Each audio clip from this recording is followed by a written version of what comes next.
রাধে রাধে বন্ধুরা, সবাই কেমন আছো? আশা করি সবাই অনেক ভালো আছো। আমিও ভালো আছি, সুস্থ আছি। আর আজকে চলে আসলাম না ছোট্ট একটা মিনি ব্লগ নিয়ে। মিনি ব্লগটা কাকে নিয়ে বলো তো? আমার ঘরের ভগবানকে নিয়ে।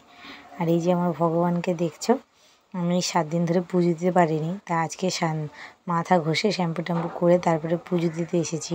তোমাদের দাদাভাই দুবেলায় রোজ দিয়েছে, দিলে কী হবে, ছেলে মানুষ কত আর ভালো করে দেবে বলো। আর আজকে পরিষ্কার পরিচ্ছন্নভাবে যতটুকু পারি আমি করার চেষ্টা করি। আর ফ্রেন্ডস, আমার ফোনের পিছনের ক্যামেরার ব্যাক ক্যামেরাটা না একদম ভালো না, ওই জন্য না সামনের ফ্রন্ট ক্যামেরা দিয়ে ভিডিও করি, তো ওই জন্য একটু এরকম ডান হাতটা বা হাত মনে হচ্ছে। যাই হোক, তোমরা একটুখানি ভুল ত্রুটিও ক্ষমা করে দিও, আমি তো নতুন নতুন করছি। আর দেখতে পাচ্ছ ভগবানকে স্নান করিয়ে নিয়েছি। আর আমাদের এখানে শ্যামনগরের মেলা হয়, ওই মেলা দিয়ে ওই যে গাড়িটা আর একটা পুতুল আর একটা টপ নিয়ে এসেছি। আর এই যে এইটা দেখতে পাচ্ছ,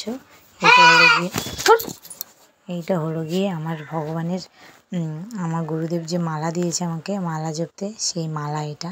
আমি এইটাতে মালা জপি, যে ঝুড়িটাতে থলি আছে না, ওই থলিতে মালা আছে।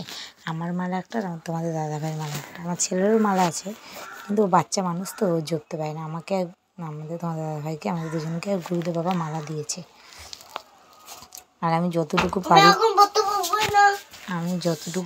পরিষ্কার পরিচ্ছন্নভাবে পুজো করার চেষ্টা করি, কিন্তু আমার চারিদিকটা সামলে না তাও যতটুকু পারি আমি পুজোটা করতে খুব ভালোবাসি।